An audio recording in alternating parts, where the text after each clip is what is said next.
जय श्री कृष्णा। आज हम सभी अध्याय 1 के श्लोक संख्या 6 से 10 तक का पाठ करेंगे।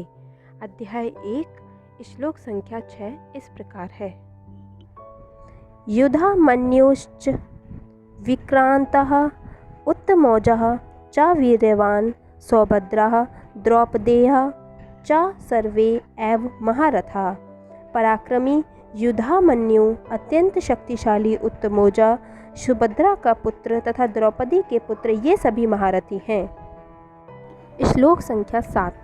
अस्माकं तु विशिष्टः ये तान् निबोध द्विज उत्तम नायकाः मम सैन्यस्य संज्ञा अर्थम तान् ब्रवीमि ते।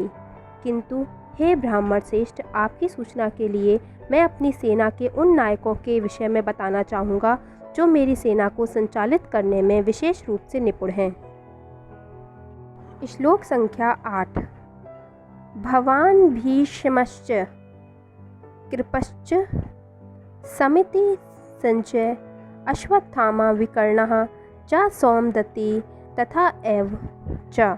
मेरी सेना में स्वयं आप, भीष्म, कर्ण, कृपाचार्य, अश्वत्थामा, विकर्ण तथा सोमदत्त का पुत्र भूमिश्रवा आदि हैं जो युद्ध में सदैव विजयी रहे हैं।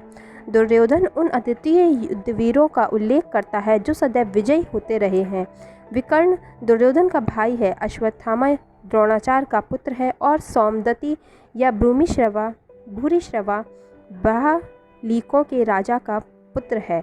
कर्ण अर्जुन का आधा भाई है क्योंकि वह कुंती के गर्भ से राजा पांडु के साथ विवाहित होने से पूर्व उत्पन्न हुआ था। कृपाचार्य की जुड़वा बहन द्रोणाचार्य को ब्याही थी। श्लोक संख्या 9। अन्ये च बहवः शूराः मत अर्थे तैकत्व जीविताः नाना शस्त्र प्रहरणाः सर्वे युद्धा विशारदाः। ऐसे अन्य अनेक वीर भी हैं जो मेरे लिए अपना जीवन त्याग करने के लिए उद्यत हैं। वे विविध प्रकार के हथियारों से सुसज्जित हैं और युद्ध विद्या में निपुण हैं। जहाँ तक तात्पर्य यह है, जहाँ तक अन्यों का यथा जयद्रथ, कृतवर्मा तथा शल्य का संबंध है, वे सब दुर्योधन के लिए अपने प्राणों की आहुति देने के लिए तैयार रहते हैं। दूसरे शब्दों में यह पूर्व निश्चित है कि वे अब पापी दुर्योधन के दल में सम्मिलित होने के कारण कुरुक्षेत्र के युद्ध में मारे जाएंगे। निसंदेह अपने मित्रों की संयुक्त शक्ति के कारण दुर्योधन अपनी विजय के प्रति आश्वस्त था। श्लोक संख्या 10।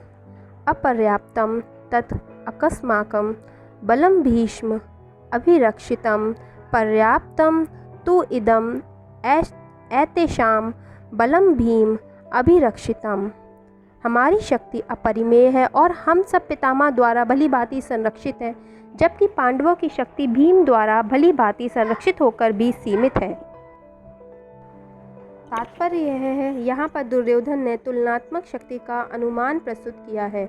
वह सोचता है कि अत्यंत अनुभवी सेना नायक भीष्म पितामह के द्वारा विशेष रूप से संरक्षित होने के कारण उसकी सशस्त्र सेनाओं की शक्ति अपरिमेय है। दूसरी ओर पांडवों की सेनाएं सीमित हैं क्योंकि उनकी सुरक्षा एक कम अनुभवी नायक भीम द्वारा की जा रही है, जो भीष्म की तुलना में नगण्य है।